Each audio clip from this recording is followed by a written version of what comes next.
मेरे दोस्तों, आपका स्वागत है आपके अपने YouTube चैनल प्रथम अकादमी परिवार में। मैं हूं सूरज कुमार। तो आज हम लोग जो आपका झारखंड पॉलिटेक्निक है उसके लिए कुछ मोस्ट इंपॉर्टेंट MCQ क्वेश्चंस पर बात करेंगे। कुछ फिजिक्स के क्वेश्चंस है, कुछ केमिस्ट्री क्वेश्चंस मिला जुला कर, ठीक है। आज ज़्यादा क्वेश्चंस नहीं करेंगे, 20-21 क्वेश्चंस करेंगे, ठीक है। और बहुत सारी बातें भी करेंगे क्योंकि इस साल का पहला वीडियो है पॉलिटेक्निक का इंपॉर्टेंट वाला। और अब आपको इंपॉर्टेंट क्वेश्चंस देखने को मिलेगा क्योंकि आपका एग्जाम बहुत जल्दी होगा, ठीक है ना। तो अभी से अगर आप लोग तैयारी करोगे तो अचानक आपका लोड नहीं पड़ेगा। और जैसे कि आप लोगों ने देखा होगा, अगर आपको पता होगा तो, कि प्रीवियस ईयर में हम लोगों ने क्वेश्चंस कराया था और वो भिड़ा था एग्जाम में, बहुत अच्छा से भिड़ा हुआ था। तो आपको कहीं भी दिमाग लगाने की जरूरत ही नहीं, बस पढ़ो अच्छे से। मैं आपको अच्छे से तैयारी करा के दूंगा, बिल्कुल भी टेंशन नहीं लेना है, ठीक है। और बाकी जो मैं वीडियो आपको दूंगा बस उसको अच्छे से कीजिएगा, होगा तो नोट डाउन कीजिएगा तो और अच्छी बात है, ठीक है ना। तो बस इतना आपको करना है। और बाकी मैं बीच बीच में आपको टिप्स एंड ट्रिक बताते रहूँगा कि किस प्रकार से क्या आपको करना है कि आपका नंबर अच्छा से अच्छा है, आपको अच्छा से अच्छा गवर्नमेंट कॉलेज मिल जाए, ठीक है ना। क्योंकि सब बच्चा का प्रोजेक्ट होता है गवर्नमेंट कॉलेज मिलने का, ठीक है ना। तो बाबू, मैंने खुद एग्जाम दिया है, मैंने बहुत अच्छा खासा ठीक ठाक रैंक है, तो मुझे भी पता है कि किस टाइप का आपका एग्जाम में पैटर्न आता है क्वेश्चंस का, ठीक है ना। तो जो भी इंपॉर्टेंट क्वेश्चंस होंगे या फिर बोले कि जो भी आपके ऐसे प्रश्न होंगे जो आपके एग्जाम में आएंगे वो तो मैं आपको कराऊंगा, साथ साथ उससे थोड़ा सा और अप लेवल करके भी कराऊंगा। क्योंकि पॉलिटेक्निक अब धीरे धीरे टफ होता जा रहा है, ठीक है ना। क्योंकि धीरे धीरे बच्चों की संख्या इसमें बढ़ रही है तो कंपटीशन को बढ़ाना पड़ेगा, ठीक है ना। क्योंकि कॉलेज के पास सीट लिमिटेड हो गया है, ठीक है ना। तो इसीलिए हो सके तो धीरे धीरे आपको अपना लेवल भी बूस्ट करना पड़ेगा। पर मैं वो खुद कर दूंगा, आपको बिल्कुल भी टेंशन लेना, बस मैं वीडियो डालूंगा, आपको देखते जाना है, ठीक है। और बाकी बीच बीच में आपको सब कुछ बताते रहूँ कि आपको क्या पढ़ना है नहीं पढ़ना है, सब कुछ कराऊंगा, टेंशन नहीं लेना है, ठीक है। तो चलिए स्टार्ट करते। देखो, सबसे पहले प्रश्न आपके पास यह है कि किसी लेंस की क्षमता होती है। देखो, ये क्लास 10 का प्रश्न है। जनरली जो बच्चा क्लास 9, 10, 8 अच्छे से पढ़ लेता है ना, उसका समझ लो कि गवर्नमेंट कॉलेज सुनिश्चित हो जाता है, ठीक है। बाकी अगर आपको टॉप का कॉलेज लाना है, ठीक है ना, अगर आपको आदित्यपुर चाहिए, धनबाद चाहिए, रांची चाहिए, ठीक है ना, इस प्रकार के टॉप के अगर आपको कॉलेजेस चाहिए, कौन कौन से टॉप के कॉलेजेस हैं, ठीक है ना, कौन सा प्लेसमेंट के लिए अच्छा है, मैंने सब कुछ मैंने अगले साल वीडियो बनाया हुआ, जाकर वो सब देख लीजिए क्योंकि वो सदाबहार वीडियो हर साल के लिए वैलिड है। ऐसा नहीं कि आदित्यपुर पहले देखा जाए तो आपके पास टॉप में था तो अभी नहीं, अभी भी टॉप में ही है। तो मैंने बहुत कुछ वीडियो बनाया है, आप लोग जाकर जरूर देख लीजिएगा। कितना रैंक अगर आप लोग लाओगे तो मुझे आपको कौन सा कॉलेज मिलेगा, सब मैंने प्रीवियस वीडियो बनाया हुआ है, देख जरूर लीजिएगा। तो देखिए, सबसे पहला प्रश्न था कि लेंस की क्षमता क्या होती है। तो लेंस की क्षमता क्या होती है कि प्रकाश की मात्रा को कितना ज्यादा वो अपसरित या अभिसरित करता है, वही उसकी लेंस की क्षमता होती है, ठीक है। और क्षमता वर्ड सिर्फ लेंस के लिए उपयोग होता है, याद रखना मेरी बात। थोड़ा मेरा गला आपको हो रहा है फटा हुआ लग रहा होगा कि यहाँ हमारे यहाँ सरस्वती पूजा हो रही, सबके यहाँ हो रही होगी, ठीक है। तो उसी में हम लोग थोड़ा सा बिजी थे, ठीक है, अनाउंसमेंट वगैरह करने के चक्कर में गला वगैरह पूरा बैठा हुआ है, ठीक है। पर कोई दिक्कत नहीं है, अब से आपका वीडियो आ रहा है और आता रहेगा, ठीक। और साथ ही साथ आपको थोड़ा अपना बाकी क्लासेस में भी ध्यान देना है, ठीक है ना। 10th 12th जो भी हो आप लोग, वहाँ पे आप लोग ध्यान जरूर दीजिएगा, एग्जाम आपका सर पे, ठीक है। तो लेंस की क्षमता होती है P बराबर में 1/f, यानी कि अगर आप लोग फोकस दूरी का रेसिप्रोकल कर दोगे तो आपका क्या बन जाएगा, आपका वो लेंस की क्षमता बन जाएगी। लेंस क्षमता को P से दिखाते हैं। अब इसका ऐसा मात्रक भी बता दो, तो इसका ऐसा मात्रक होता है मीटर इनवर्स, जिसको हम लोग ऐसा मात्रक एक्चुअली इसका देखा जाए तो डायोप्टर होता है, जिसको हम लोग दूसरे वर्ड में मीटर इनवर्स बोल सकते हैं, ठीक है, याद रखना मेरी बात। तो फिलहाल के लिए इसका 1 नंबर का ऑप्शन करेक्ट हो जाएगा। चलिए आगे बढ़ते हैं। जब प्रकाश एक माध्यम से दूसरे माध्यम में जाता है तो उसके पथ में परिवर्तित को कहते हैं। फिर बोले कि जैसे कि मान लो कि ये आपका डिवाइडर है, यहाँ ऊपर में हवा और नीचे में पानी है। तो प्रकाश आएगी और आने के बाद आपको पता है कि जो ये ऊपर वाला जो एयर है और नीचे जो पानी है, ये दोनों में देखा जाए तो एयर जो है वो कम सघन है और पानी ज़्यादा सघन है। तो क्या होगा कि अभिलंब जो होगा, मतलब ये जो अभिलंब है, तो जो प्रकाश की किरण होती है अगर विरल माध्यम से सघन माध्यम में जाती है, विरल इसलिए क्योंकि ये देखा जाए कम डेंस है एयर, ठीक है ना, और वाटर ज्यादा डेंस है। तो जो कम डेंस होता है उसको हम लोग क्या बोलते हैं, विरल बोलते हैं। जो ज्यादा डेंस होता है उसको हम लोग सघन बोलते हैं, ठीक है। तो जब विरल माध्यम से सघन माध्यम में प्रकाश इंटर करती है मेरे दोस्तों, तो याद रखना वो हमेशा अभिलंब की ओर झुकती है। तो ये भी प्रश्न याद रखिएगा, जब भी विरल माध्यम से सघन माध्यम में प्रकाश एंटर करती है प्रकाश के अपवर्तन में, तब याद रखना प्रकाश की किरण हमेशा अभिलंब की ओर झुकेगी। और जस्ट इसका उल्टा याद रखिएगा, जब सघन माध्यम से विरल माध्यम में प्रकाश गमन करती है, तब उस केस में जो प्रकाश होगी वो एक माध्यम से दूसरे माध्यम में एंटर करने पर, या फिर बोल कि सघन से विरल माध्यम जैसे एंटर करेगा वो जो होगा कि वो अभिलंब से थोड़ा दूर हट जाएगा। तो इस केस में क्या होगा कि अभिलंब की ओर झुकेगा। ठीक है, पर ये झुकना वाला बात ये क्वेश्चन नहीं था हमारा। ये प्रश्न पूछा है कि ये जो प्रकाश का परिवर्तन हुआ, ये जो पथ में थोड़ा सा विचलन हुआ, विलंब की ओर हटना या फिर उससे दूर हटना, ये कौन सी फिनोमेना है?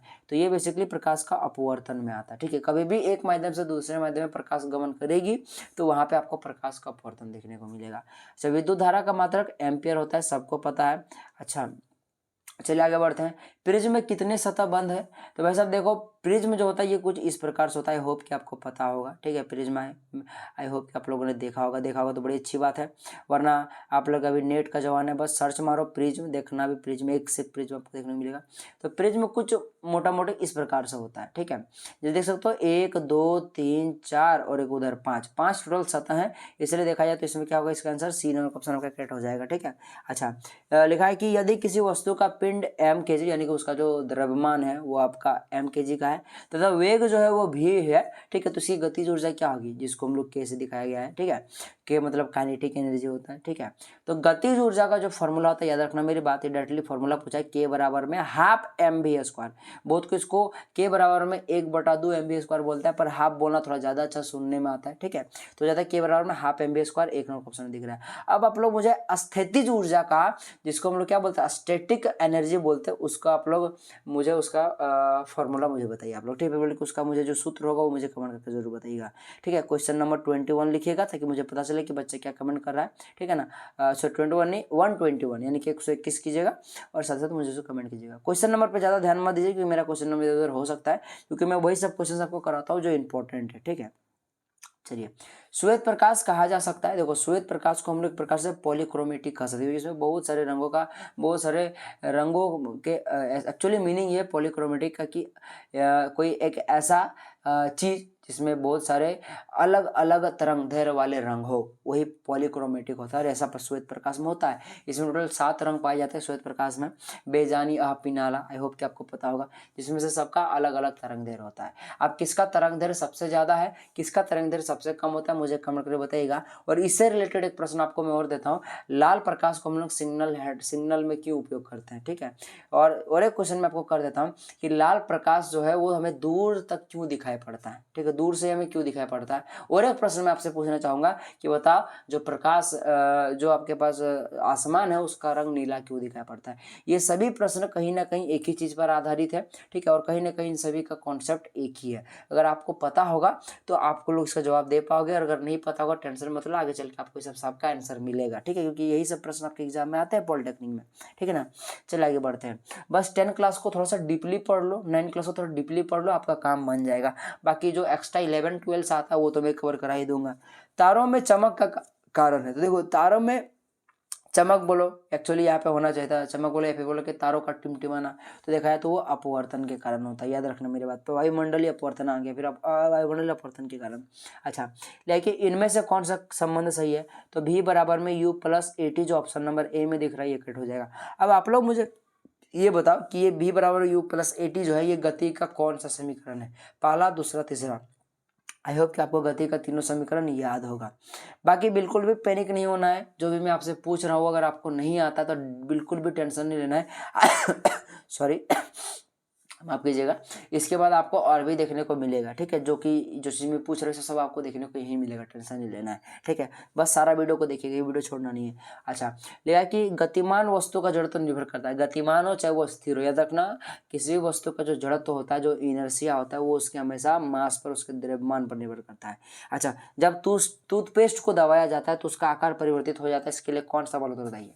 याद रखना, दुनिया में अगर कोई भी चीज हिल रही है, डुल रही है, अगर उसका डिफॉर्मेशन हो रहा है या फिर बोले कि उसके आकार बदल रहा है या कुछ भी हो रहा है, ठीक है ना, जो हमें आई कैची लगे, तो याद रखना उसमें एक असंतुलित बल जरूर कार्य कर रहा है, यानी कि इसका आंसर आपका सी नंबर ऑप्शन कट हो जाएगा। अगर एक पेड़ से अगर पत्ता गिर रहा है या पत्ता अगर हिल रहा है तो वो असंतुलित बल के कारण ही हो रहा है। याद रखना मेरी बात, ठीक है ना।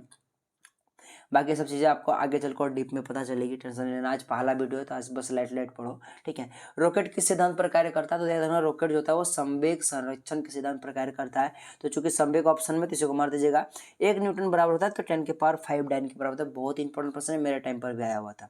संवेग का मात्रक है, तो देखो संवेग का जो मात्रक होता है, सबसे पहले समझो कि संवेग जिसको पी से दिखाते हैं, ठीक है। पी बराबर होता है एम भी, एम का होता है केजी, और भी मन होता है वेलोसिटी, वेग, वेग का होता है मीटर प्रति सेकंड, ठीक है। तो केजी मीटर पर सेकंड आपको कहाँ दिख रहा है? जो कि ऑप्शन नंबर आपको बी में दिख रहा है, तो ये करेक्ट हो जाएगा। जी हाँ, केजी का केजी, मीटर प्रति सेकंड को हम लोग चाहे तो मीटर, उसके बाद सेकंड के पावर में इन्वर्स भी दे सकते हैं, क्योंकि मीटर प्रति सेकंड का मतलब होता है मीटर बाय में सेकंड।